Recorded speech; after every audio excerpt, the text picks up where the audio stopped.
스케일링. 소리만 들어도 괴로우신가요? 치과 갈 때마다 스케일링 권유 많이 받으시죠? 오늘은 왜 스케일링을 해야만 하는지, 이후에는 어떻게 관리해야 하는지 자세히 알려드릴게요.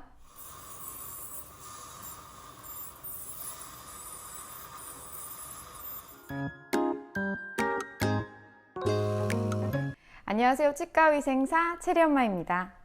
치과에서 가장 많이 하는 수식 중에 하나가 스케일링인데요. 왜 치과에 갈 때마다 스케일링을 하라고 하는지 궁금하셨죠? 스케일링은 충치나 치주 질환의 원인이 되는 치태, 치석, 음식물 잔사, 착색 등을 제거해서 앞으로 발생될 위험이 있는 구강병을 예방하는 목적의 수식입니다. 주기적인 스케일링으로 치아 표면이나 잇몸 속에 침착되어 있는 플라그와 치석을 제거하면 치주병의 치료 효과와 구강병 예방 효과를 거둘 수 있습니다. 그리고 스케일링은 만 19세 이상이라면 1년에 한 번씩 건강보험 적용이 되기 때문에 약 15,000원에서 20,000원의 비용으로 스케일링을 받을 수 있습니다.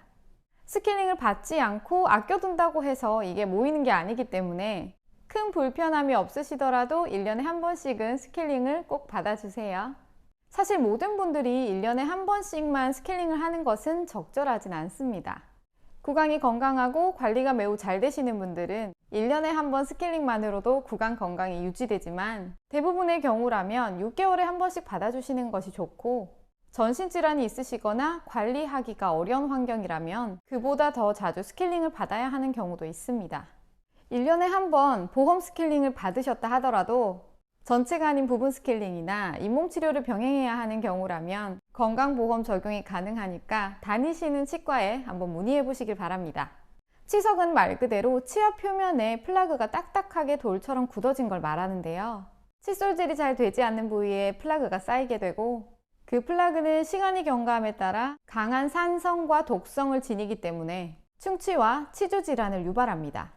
이미 생긴 플라그는 타액의 무기질과 합해져서 플라그 침착 후에 4시간에서 8시간 정도 지나면 석회화가 되기 시작하고, 24시간 후에는 50%가, 12일 후에는 60에서 90%가 석회화돼서 돌처럼 단단하게 굳어집니다.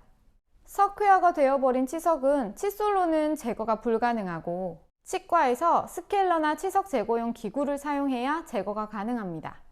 치석은 그 표면이 거칠기 때문에 그 위로 다시 플라그 침착이 잘 되고 그것이 또다시 딱딱해지는 악순환을 반복하게 됩니다.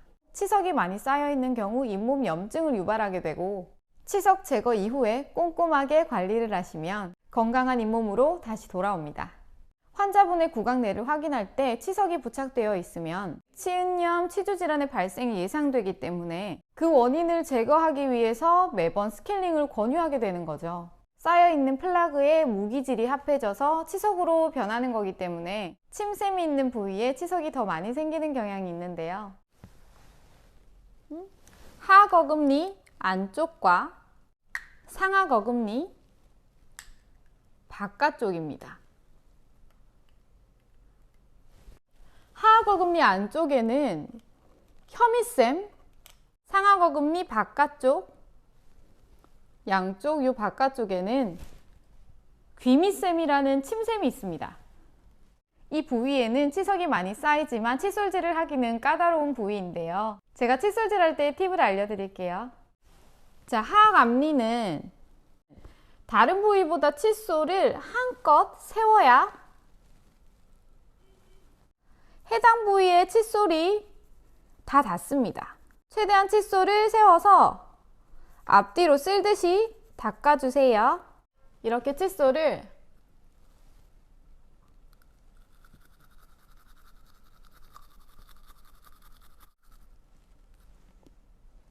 아시겠죠? 그리고 상악어금니 바깥쪽은 스크러빙법을 추천드려요. 치아와 잇몸 부위에 동그라미를 그리면서 칫솔질을 하는 방법입니다. 상악어금니 바깥쪽은 입을 크게 벌리게 되면 여기 뼈에 걸려서 칫솔이 깊숙하게 들어가지 못하기 때문에, 자, 크게 벌리지 마시고 약간만 벌린 상태에서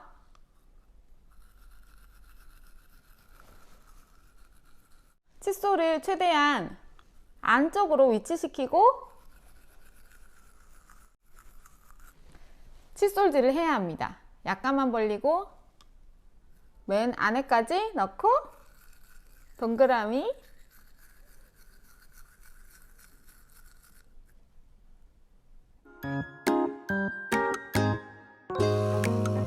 하지만 환자분들은 스케일링을 할 때 치아 시림과 통증 때문에 스케일링을 꺼리게 되는데요.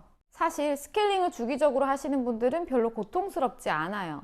수년간 치과 방문을 하지 않아서 치석이 다량으로 쌓였거나 치주 질환이 있는 경우라면 병적인 이유로 통증이 유발되지만 그리 많지 않은 치석과 잇몸이 건강한 상태에서 받는 스케일링은 별로 고통스럽지 않습니다. 그리고 스케일링을 할 때 시린 증상을 많이 호소하시는데요. 이미 장기간 부착된 치석과 플라그의 산성도 때문에 치아가 부식이 되거든요. 스케일링 시 분사되는 찬물에 치아 시림 증상을 나타나게 되는데 이런 경우라면 스케일링 이후에 시린이 치약을 쓰시면서 관리를 꼼꼼하게 해주시면 금방 증상이 완화됩니다. 하지만 다량의 치석이 제거되지 않고 1년 이상 방치된 경우 치아 주위 조직이 소실됩니다. 치석과 플라그의 독성 병원 미생물의 활동으로 인해서 잇몸과 치조골이 녹아내립니다. 치석과 플라그로 인해서 잇몸과 치조골이 소실되면 잇몸 속에 있어야 할 치아의 뿌리가 외부로 노출되게 되고 그 결과 치석이 둘러싸고 있을 때는 느끼지 못했던 시린 증상이 치석을 제거한 후에 나타나게 되는 겁니다.